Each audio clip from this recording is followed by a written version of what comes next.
Bienvenue à vous tous sur la chaîne YouTube de Motomag. Aujourd'hui, on n'a pas seulement 6 motos, on a un paquet de questions philosophiques et pour y répondre, je suis avec l'excellentissime Axel Mellerin, chef des essais. Mon cher Axel, de quoi parlons-nous ici? Eh ben, écoute, on va parler du changement de génération, du changement d'époque, du changement tout court en fait, parce que c'est pas seulement. C'est maintenant. Le changement, c'est maintenant. C'est pas seulement politique, mondial. C'est aussi, en ce qui me concerne, la moto. Voilà, parce que nous, on a connu une époque, parce que vous voyez, regardez les cheveux gris. On a connu l'époque où quand tu parlais trail, c'était Yamaha, Ténéré, Dominator, Africa Twin, Suzuki Jebel 650. Si tu voulais être original, tu allais sur une Morini 501 Camel. Voilà. Et aujourd'hui, quand on parle trail, on parle Zontes, Vosges, Cove, CF Moto. C'est des marques émergentes. Pas Vosges. On a essayé d'en avoir une pendant 3 semaines. Ils n'ont pas été foutus dans l'ivraie. Tant pis. Voilà. C'est vrai. Donc on a Fujimotor, Zontes, Cove et CF Moto.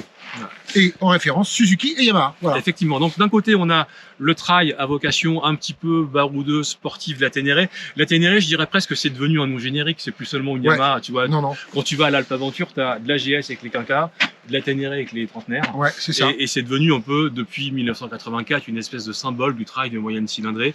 Léger, performant, qui va un peu partout. Et on a les contreparties chinoises sur la partie sport baroud. Et puis là, on a, je dirais, le trail de tous les jours, le trail polyvalent qui te sert à aller bosser, qui te sert à aller voyager. Le trail de préféré de Grégory Mathieu, qui adore ça. Voilà, non, mais c'est en fait ce qu'on aime le trail pour le côté couteau suisse. Et là, c'est vrai qu'avec ces trois-là, on a des motos qui t'emmènent au boulot, qui t'emmènent en week-end, en vacances, en ville, sur route, sur autoroute. Et ça fait quand même bien la blague. Là aussi, présente-nous ces machines. Le plus loin de nous là-bas, c'est la Fujimotor SRT 900SX. C'est la dernière qui nous a été présentée, pas plus tard que la semaine dernière. Ensuite, on a Zontes, assez originale, parce qu'elle a un 3 cylindres calé à 120 degrés. C'est la seule de la bande à pas avoir un bicylindre. C'est la 703F, donc c'est la version touring avec la roue de 19 pouces. Et ensuite, de l'autre côté, on a la Cove 800X Rally. Donc voilà, c'est un peu un clone, on va dire très clairement un clone de Ténéré. Et ensuite, la CF Moto 800 MTX, elle, on va dire une émanation, un clone aussi des KTM, puisqu'elles sont fabriquées dans la même usine. Donc on va dire que de ce côté-ci, c'est un peu les trails sportifs, et de l'autre côté, ce sont un peu les trails polyvalents. On a emmené plusieurs personnes qui ont roulé avec nous. Ils vont donner leur avis, nous, on s'efface. Avant ça, j'ai peut-être une dernière petite question, mon cher Axel, ne t'efface pas tout de suite. Toi qui es dans le métier depuis longtemps, tu as même fait, d'après la légende, des présentations de Monet Gouillon, de moto-sacoche à soupape latérale, d'Excelsior. Il paraît que le soir, c'était Joséphine Baker qui venait chanter. Ouais, c'est vrai. Ça devait être sympa, ils avaient des sons. Elle avait de la voix. Le paradis latin. Oui, c'est clair, effectivement. Imaginais-tu, en rentrant dans le métier, qu'un jour, tu ferais un comparo, et plus qu'un comparo, c'est-à-dire le comparo lead de la couverture de Moto Magazine, avec que des motos chinoises? Non, jamais. Et je peux même te dire que c'est même pas en remontant si loin. Si tu reprends il y a 7-8 ans, quand on prenait une moto chinoise, on sortait rarement de la zone industrielle dans laquelle elles étaient parquées, parce qu'on avait des problèmes électroniques, mécaniques. Et on mettait des cagoules pour pas être reconnu. Voilà. Donc aujourd'hui, c'est vrai que ça a bien changé. Attention, ça a changé, ça évolue, mais c'est pas encore parfait. Soyons clairs. Nous qui avons beaucoup d'expérience, moi je trouve ça plus sympa de donner la parole à des gens qui n'en ont peu, qui sont des rouleurs habituels chez nous, aussi certains du métier. Mon cher Émeric, tu fais de la moto depuis combien de temps? 84. Même sans permis, on s'en fout, il y a prescription. Ah non, avant. Ah d'accord, c'est pour ça. Voilà, pareil, tu as eu plein de japonaises. Toi, tu es très branché japonaise et Ducati. Tu as eu plein de trails, des Suzuki DR. Tu as fait beaucoup de raids avec des motos d'enduro, des 600 XR, des choses comme ça. Que j'ai toujours. Que tu as toujours. Tu as GSX-R à carbu, Ducati 748, CBR 900, c'est ton scooter. Bienvenue dans le monde de la moto chinoise. Ouais, c'est assez impressionnant, surtout sur la vitesse à laquelle ils ont évolué. Je trouve. Ça a été très rapide ces 2-3 dernières années. Il y a eu vraiment un coup de boost. On sent qu'il y a vraiment de plus en plus proche des références qui sont là avec nous. Et à part des petits détails, on va dire, il y a encore des détails, tout n'est pas encore parfait, mais vraiment sur la partie un peu enduro, là, on sent que c'est vraiment de plus en plus proche. Le matériel a très évolué, les motos ont bien évolué, tout a évolué, quoi. Je suis assez impressionné. Ton coup de cœur? Mon coup de cœur, j'aime beaucoup. Alors, évidemment, j'aime bien la CF Moto. Pourquoi? Parce qu'elle a un petit peu ce petit côté joueur supermoto. Donc, elle est un peu entre les deux, tu sais, entre l'enduro et la supermoto. Et je dois avouer que je me suis vraiment bien fait plaisir avec cette moto. À 60 ans, on est encore sensible à ce genre d'argument. Ah oui, pleinement. Tu vieilliras jamais, toi. Non. D'accord, mais c'est bon à savoir. Est-ce que tu as quand même roulé sur énormément de motos dans ta carrière à titre pro et à titre perso? Est-ce qu'il y a quand même une différence structurelle, philosophique, sensorielle, surnaturelle qu'on peut expliquer de manière simple ou pas entre une moto japonaise et une moto chinoise aujourd'hui, d'après ce qu'on a ici? Sincèrement, en fait, le problème, il est là. C'est que tu as le côté, si tu veux, si tu connais la marque, tu vois, tu le sais. Mais imaginons que tu le fasses à l'aveugle. Vraiment. Tu vois, tu prends, voilà, tu puisses tester à l'aveugle une machine. Ben, sincèrement, plus ça va, plus c'est proche. Alors évidemment, il y a les hauteurs de selle qui sont différentes, mais regarde, tu prends ces deux-là, par exemple. Là, tu sens quand même que là, elle devient de plus en plus proche de la Ténéré, tu vois ce que je veux dire? Et à tout point de vue, quoi. C'est donc assez bluffant. Alors, il y a évidemment le côté psychologique. Tu dis, ah oui, celle-là, voilà, c'est de la japonaise. Depuis très très longtemps, ils ont tout, mais il n'y a pas à tortiller, quoi. Je veux dire, ça commence à être de plus en plus surtout pour proche. des marques qui, il y a 2 ans, on ne connaissait pas, globalement. C'est exactement ça, voilà, cette vitesse à pouvoir se mettre à niveau, quoi, vraiment.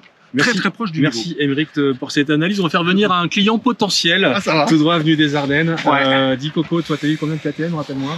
13. Toi ton truc c'est le trail? Oui. Le trail sportif? Ouais. Quand même, ouais, t'aimes bien Oui, penser à des oui, potes, quand oui. c'est précis, quand c'est Oui. machin. Oui. T'es pas encore prêt pour la Ducati avec le V4, tu sais, l'Apollo. Je parle de l'Apollo, hein, le custom des années 60, Oh non, avec non, le non. V4 AR. Non. Ok, on en parlera une autre fois. Ouais, ouais. Concrètement, tu changes de moto assez régulièrement. Tu as été client chez BM sur des S1000 XR, chez KTM sur pas mal de choses, surtout des grosses. Oui. Imaginons que ton prochain achat, qui globalement ne serait tardé, tu prends une KTM autrichienne, encore qu'elle sera sûrement faite en Inde, ou une KTM chinoise, parce que globalement c'est un peu les mêmes moteurs. En termes de feeling de châssis, on est quand même plus très loin. Et est-ce que ça sème le doute dans ta petite tête de Sedanais? Ah bah bien sûr, il y a le doute. Effectivement, on parlait des motos chinoises il y a quelques années, on les regardait parce que dès qu'il pleuvait, les vis rouillèrent, on perdait des rétros, tout ça. Là, c'est pas le cas, même si c'est pas Il parfait. y a quand même sur 2-3 certains- petits trucs. Hein. Ouais. 2-3 petits Ouais. trucs, mais allez, ça va progresser, ça progresse vite. Moi, la CF Moto, je la connaissais puisque je l'avais déjà essayé, on est vraiment très proche de KTM, mais des KTM actuels, Oui. qui sont un petit peu édulcorés. Par contre, la Cové, j'ai retrouvé la philosophie des anciennes KTM. C'est-à-dire brut de pomme, ready to Brut race, de tout ça. quoi. pomme, ready to race, un Ouais. châssis qui tourne, Et un ça, moteur ça te qui plaît, claque, ouais, un truc qui part. Basique, elle est simple, elle est pas bardée d'électronique, il n'y a pas de shifter. Et cette moto-là, dès que je l'ai prise hier, je me suis dit, putain, je suis bien. Et je me rappelais en fait la sensation que j'ai eue quand j'ai eu ma première KTM 950 Supermoto. Ouais. R, j'ai retrouvé la même sensation, le même plaisir. Et je La me dis, rigidité, la vivacité, le côté, il y a l'essentiel et puis le ouais, et reste. puis un moteur qui claque, qui est nerveux. En fait, voilà, c'est une moto, je réfléchirais en fait. C'est ce que je me disais tout à l'heure sur les petites routes, là, on est dans la Combraille.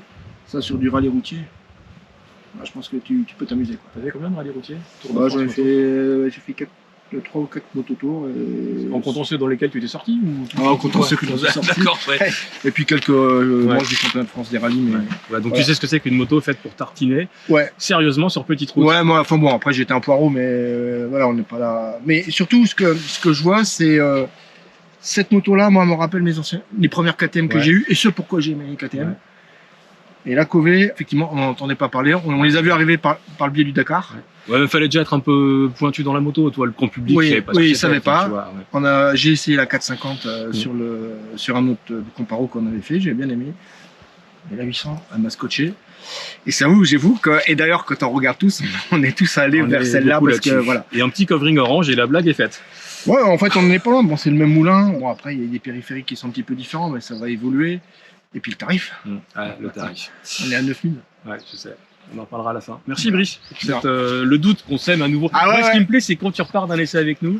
Bon, déjà, t'as bien mangé, t'as bien roulé, mais Ouais. tu dors pas bien la nuit d'après. Vous me T'as- faites t'as- chier parce qu'à chaque fois je réfléchis. Voilà. Vous me faites changer d'avis. alors Allez. voilà.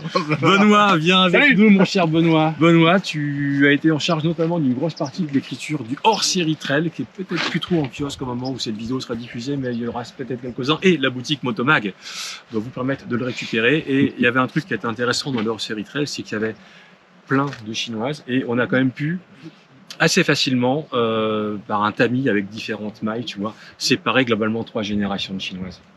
Oui, il y avait même presque 4. On avait les chinoises qui étaient des motos japonaises d'il y a 20 ans, celles qui étaient d'il y a 10 ans, celles qui étaient quasiment modernes. Et puis celles qu'on déteste pour de bonnes raisons. Parce qu'elle est en panne tout de suite. Voilà. Ça, c'était pendant notre comparo Motomag qui nous a permis vraiment d'avoir un beau panel de chinoises. Et puis là, je les retrouve à nouveau. Et... Alors là, t'as pas 4 générations quand même. Non, justement, c'est ça qui est 3? surprenant. Je dirais qu'il y en a 2 principalement. Il y a celles qui vont être d'il y a une dizaine d'années, puis celles qui vont être bien inscrites dans la modernité. Je vous dirai pas forcément lesquelles, pour ça faudra lire le mag quand même, parce écrit par Ben. on va pas tout vous dire maintenant non plus. Mais globalement, il faut voir qu'elles s'inscrivent vraiment dans une dynamique de modernité, que les motos ont énormément progressé, et qu'aujourd'hui, on avait vraiment deux grosses différences entre 2 modèles. Il y a les 2 qui étaient vraiment, mais oui, comparable. Ouais. En fait, pour ne rien dévoiler, parce qu'elle est pas là, on s'est dit de manière assez surprenante, tu prends une MT CF Moto 450, tu colles un autocollant Yamaha Ténéré 450, tu y crois complètement. Il y a rien qui te dit. Et toi, tu m'as dit une phrase magnifique tout à l'heure, tu m'as dit les Chinois n'ont pas réinventé la poudre avec ces motos-là, puisqu'ils l'avaient déjà inventé une fois. Mais en tout cas, ils prennent des recettes simples et ils les peaufinent. Oui, de toute façon, la moto, on va pas la révolutionner comme ça aujourd'hui. Il faut pas attendre des Chinois qui révolutionnent la moto. Par contre, ce qu'ils vont faire, c'est qu'ils vont les rendre accessibles. Et c'est ce qu'on leur demande aujourd'hui, parce que les motos ont quand même vu leur prix s'envoler de manière globale. Elles deviennent de moins en moins accessibles. C'est un plaisir. C'est forcément des fois un loisir. Donc c'est intéressant aussi de pouvoir avoir des motos moins ambitieuses peut-être moins bardées d'électronique, mais beaucoup plus exploitables, beaucoup plus sympas, et qu'on puisse s'offrir et rouler tout simplement avec. Et on revient sur la Zontes qui est quand même un peu compliquée techniquement, mais qui est pas chère, et la Kauf qui est pas compliquée techniquement, pas chère, et qui en offre beaucoup. Voilà, et il y en a forcément une qui peut correspondre à un besoin à un moment donné pour un motard, qu'il soit un motard lambda ou un motard expérimenté. Brice vient de le dire. Maintenant, quand on arrive à convaincre des gens qui ont 20 ans ou 30 ans de bouteille, c'est qu'on a quand même franchi un cap. Vous allez changer de position, tu vas prendre la caméra. Greg, toi, tu es aussi sensible au rapport qualité, prix, prestation, durabilité. Oui. Parce que tu es un utilisateur exigeant qui roule beaucoup de tes véhicules. Malgré tout ce qu'on dit bien sur les Chinoises, sur leur rapport prix-équipement qui est en réalité absolument imbattable, et je pense notamment à la Zontes ici, qu'on offre énormément pour 8000 €. Ton choix irait malgré tout aujourd'hui sur une des japonaises, sur la Vestrom 800. Et ben voilà. Et pourquoi? Et bien effectivement, on va dire, donc mon choix irait là-dessus, même si elle est bien plus chère, c'est qu'il y a tout qui va bien. Ouais. Et j'en ai beaucoup pour mon argent. Et à l'usage, ça reste du plaisir, elle est facile partout. Enfin, toute cette homogénéité qu'elle offre, c'est pas cadeau quand même, mais toute cette homogénéité, ça vaut le coup, et surtout, je l'ai pas trouvé sur les autres. Et est-ce qu'on peut dire que c'est ça qui différencie encore la moto japonaise de la moto chinoise? C'est-à-dire que là-dessus, en réalité, t'as pas forcément d'effet waouh, t'as même plutôt un effet pas trop waouh quand tu regardes certains plastiques, la finition, le pot d'origine, machin, qui est pas là. Mais quand tu montes dessus, en fait, tout est bien et tout est juste et tout va ensemble. On peut le dire. On peut le dire. Alors disons-le. La vraie différence, elle est là. Elle est là. Et ben moi, pour l'instant, j'y suis encore sensible. Et je resterai sur une japonaise, en l'occurrence la Suzuki. Malheureusement, elle est particulièrement laide. Donc ça, c'est vraiment des points de vie en moins. Quand tu es dessus, tu sais. Même, enfin, c'est difficile. Parce que tu trouves qu'une Zontes, c'est beau. Oui. Ah d'accord. T'as beaucoup regardé Goldorak à l'époque où t'avais une télé quand même. Mais bon. Ouais, d'accord. Mais bref, en tous les cas, pour moi, la japonaise de référence, la Suzuki Vestrom. Question de fin. Ouais. Combien d'années penses-tu, à la vitesse à laquelle les Chinois progressent, que ce qui fait encore la petite différence subliminale, on est d'accord, d'une japonaise par rapport à une chinoise, elle va rester? Eh bien, écoute, je pense que ça peut rester longtemps, parce que ça peut être surprenant, mais je pense que les Chinois ne comprendront pas ça. Ah, je pense qu'ils sont insensibles. Je pense qu'ils sont insensibles à ce genre de Tu sais ce qu'ils ont fait, les Coréens, quand ils sont mis à la bagnole, ils ont embauché que des ingénieurs allemands. Et ils ont fait des caisses qui tenaient la route. Voilà. Alors effectivement, s'il y a du japonais, de l'ingénieur japonais qui part en Chine, ce qui est pas évident. Enfin bon, il y a un petit passif entre ces deux pays. Ouais. Et peut-être. Je crois même qu'il y a un gros passif. Ouais, mais en tous les cas, tu vois, les Chinois, ils sont dans une logique productiviste. On va essayer de défoncer le marché, etc. Et ils sont pas forcément sensibles, à mon avis, à ces petits détails. Ce sera la question de fin. Merci à vous tous d'avoir suivi cette émission. Bien entendu, on retrouve grâce à Benoît qui tient la caméra. Merci Benoît. toutes les subtilités, les différences, etc. sur ces motos dans Moto Magazine numéro 425 qu'on achète, auquel on s'abonne et qu'on offre à toute sa famille. La vraie question, c'est est-ce que les Chinoises vont-elles arriver bientôt au niveau des Japonaises? Elles y sont pas loin. Il y a des petites différences, mais on sait bien que c'est le dernier centimètre qui est le plus dur. Voilà. Merci Benoît d'avoir tenu cette caméra. Merci à vous tous de nous avoir accompagnés sous le soleil avec cette moto. Et je vous montre pour finir la Dream Team en pleine réflexion. Voilà. Alors les gars, ça parlait de quoi? Ça parlait... En fait, ça parlait que... Parce que ce matin, ça commençait à être assez graveleux dès 10h25. Et je vous ai un petit peu... pas de ça entre nous. Si. Et je me suis dit... Qui a été graveleux? Non, c'était crade. C'était vraiment... c'était crade, on va pas le dire. C'était graveleux, c'était crade. En off, on est en train de se dire si on nous offrait une des 6 motos présentes ici, lesquelles on prendrait. Tu prendrais quoi, Axel? Moi, personnellement, ouais. Ça va vous étonner, mais je prendrais la Cove parce que, et pourtant j'aime pas les trails, mais je trouve qu'elle est hyper bien finie. Mais vraiment, c'est une marque qui déboule. Le moteur, on le connaît, c'est le bicylindre KTM-CF. Il est pétillant, elle est simple, elle a pas trop d'électronique, elle a pas de barda autour d'elle. Et franchement, j'ai retrouvé un peu l'essentiel de la moto. Et donc j'ai un petit faible pour la Cove 800. Les cousins, ça prendrait quoi? Moi, je prendrais la T7 pour la donner à ma chérie. Sympa, c'est un joli cadeau. Parce qu'elle adore cette moto. Ah ben, super. Émeric? CF. D'accord. La Vestrom? Bah oui. Benoît? Moi, de toute façon, n'importe laquelle. Moi, je prends. Du moment qu'il y a de l'essence dedans. Moi, s'il y a de Du moment qu'il y a de l'essence dedans. C'est pour ça que je fais ce métier merveilleux. D'accord. Bon, et vous, monsieur Guimau? Non, moi, tu sais, c'est pas mal, ici, on est beau, bien, c'est pas mal. Ouais, on est pas Non, mal. écoute, la Vestrom. Ok, Mais en version 21 pouces et en jaune. d'accord. Ouais, quand même.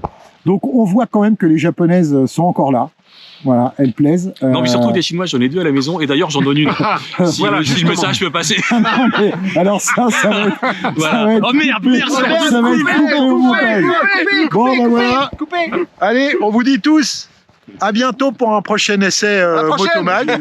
Voilà. Salut, dites tout ce que vous aimez, les cloches, pouces bleus, enfin tous les trucs que Philippe expliquera. Ouais. Voilà. Salut les gars. Bisous sur le casque. Ciao, ciao.